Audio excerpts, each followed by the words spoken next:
How to fix Shopee S13 error. I'm going to explain why you get this error and what you can do. The first thing that you can do is to update your payment method. So you want to load up Shopee, click on your profile icon in the top right, and then you will click on the gear icon and you want to find the payments options section.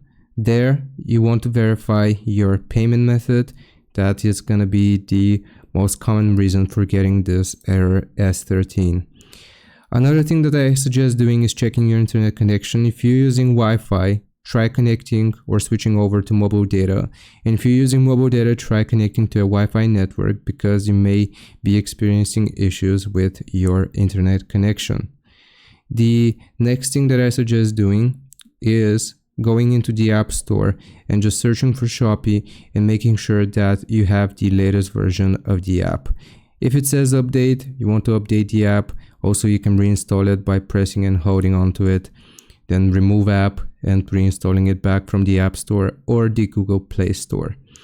And the very last solution that I can show you is to restart your phone. So you want to turn off your phone, wait for a few seconds and then turn it back on, and hopefully this is going to resolve the S13 error in Shopee.